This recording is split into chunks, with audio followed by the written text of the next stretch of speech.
Hey, Mike with D2D Millionaire here. And are you throwing away one of your big advantages while selling door to door? Well, in today's video, I'm going to cover a couple different tips you can use to help you increase sales while you're marketing door to door.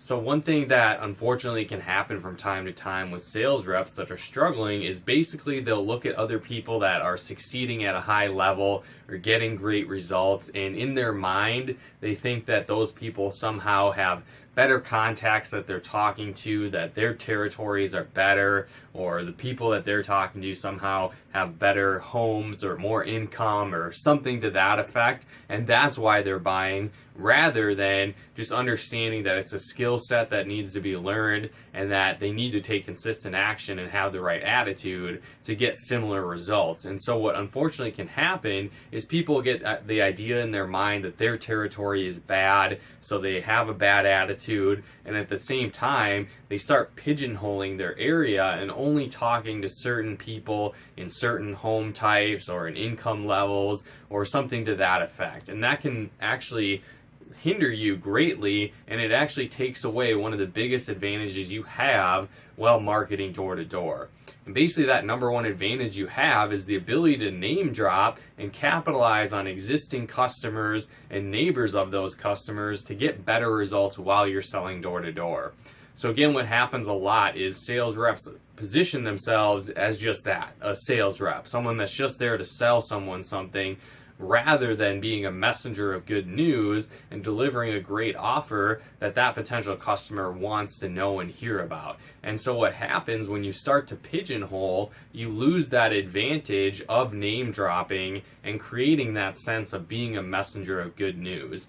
So when you don't have a valid or a good reason to be in a neighborhood, at least to your potential customers, it only seems like you're there to be there selling them something. And again, instead of being that messenger of good news. And so when you name drop existing customers or local people that you've just talked to about your offer, it creates that rapport and that relationship, and again gives you that valid reason of being there. So again, all things being equal, when someone knows, likes, and trusts you, they're a lot more likely to do business with you rather than just going in cold and having your offer to buy whatever it is that you're selling at that point. And so what happens is when you name drop, it can create that know, like, and trust factor and help you get better results.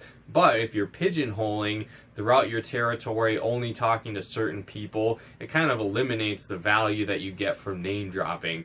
Think of it like this. If you went up to a home and you're like, oh yeah, I talked to the Smiths, they're 4 blocks that way and 3 blocks that way, talking to them about what we have to offer, like there's not really any commonality there. The chances of that person you're talking to now knowing someone almost a half a mile or a couple miles away is probably pretty low. So again, it just eliminates that aspect of you having a valid reason for being in the neighborhood, the usefulness of name dropping if you're only picking and choosing homes here and there, and it can eliminate a lot of the benefit that you had through name dropping, and then it just becomes a cold prospect, a cold potential customer that you're talking to, and the probability and likelihood that they're going to buy from you goes down dramatically.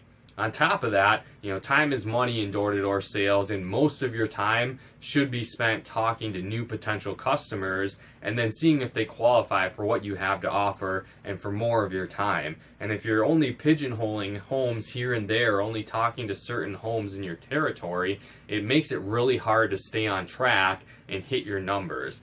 Again, ideally you want to be talking to at least 7 people an hour about your offering, and if you're not doing that, it's going to be hard to talk to enough people to find enough qualified people that can buy right away for what you have. So again, if you're not talking to at least 7 people an hour, you need to change what you're doing. So either that means you're talking to every single home that you come across, or making sure people are home that you can actually get in contact to. And again, stop prejudging and pigeonholing your routes, because that could take a potential market of hundreds of thousands of people that could be potential customers and bring it down to only a few thousand or a handful of tens of thousands to be able to talk to. And that's going to, again, make it a lot more difficult to talk to enough people to get the results to be consistent enough to increase sales and get the results that you're looking for while you're selling door to door. So again, don't eliminate your main advantage of being able to name drop and talk to enough people while selling door to door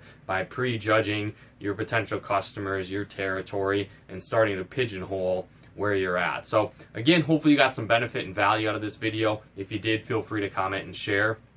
And then if you do happen to be looking for a new door-to-door sales opportunity, we're hiring at D2D Millionaire. So again, if you want to learn more about that, be sure to head on over to d2dmillionaire.com/workwithd2d and just fill out that application there, and one of our team members will get back to you as soon as we can. So again, if you're open to a new door-to-door sales opportunity, would like to plug into some of the best coaching out there, again, head on over to d2dmillionaire.com/workwithd2d and then fill out that application, and we'll get back to you as soon as we can. But thanks so much for tuning in.